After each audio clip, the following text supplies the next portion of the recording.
The third segment in the economic activities is employment. What is covered in employment? Number one, of course, it is an economic activity. पैसे के लिए काम करने वाला है बंदा. The person works for others to earn his livelihood. Doctor अगर किसी हॉस्पिटल के साथ अटैच हो जाए as an employee, in that case he is performing his activities on behalf of that hospital or not. In that case the person will not be called as a professional, the person will be called as an employee. If the person becomes engineer, starts his own practice, professional. But an engineer working with the company like say Cummins India, in that case he is the employee of Cummins. The person who works is called as employee, and the person who gives the work is called as employer. The employee gets the remuneration called as salaries or wages. अगर आप physical work में involved हो तो wages, अगर आप mental work में involved हो तो salaries. Is right? The features of employment. The very first in that, the aim is to earn the livelihood by getting the salaries or remuneration on fixed basis. Number two, it requires qualification depending upon the type of employment. आप जिस तरह की employment में जाना चाहते हो उस employment के बेसिस पे तय होगा कि आप की क्वालिफिकेशन क्या होनी चाहिए. अगर आप एक सोफिस्टिकेटेड जॉब में जाना चाहते हो, अब जैसे आईटी कंपनीज में, you need to be an IT engineer for that.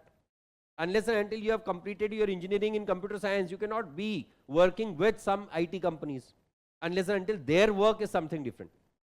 So depend, क्योंकि चार्टर्ड अकाउंटेंट्स भी IT कंपनीज को IT कंपनीज हायर करती हैं, but chartered accountants are hired as business analyst ताकि वो रिक्वायर्ड काम को समझ सके और उसके बाद में सॉफ्टवेयर बनवा सके.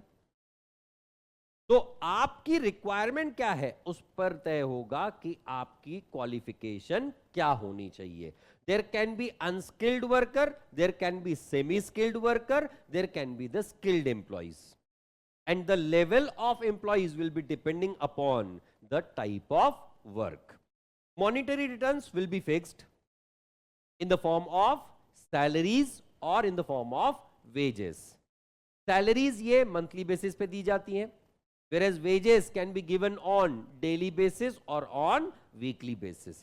ये जो मैं बाद में आपको points बता रहा हूं ना, ये सारे आपके उन head points के explanation में include होने चाहिए, इसीलिए मैं उसे elaborate कर रहा हूं.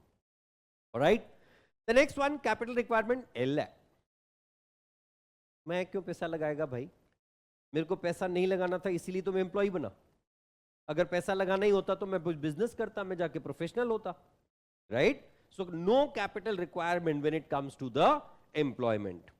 Registration depends on the nature of work. Generally the employees do not get registered anywhere.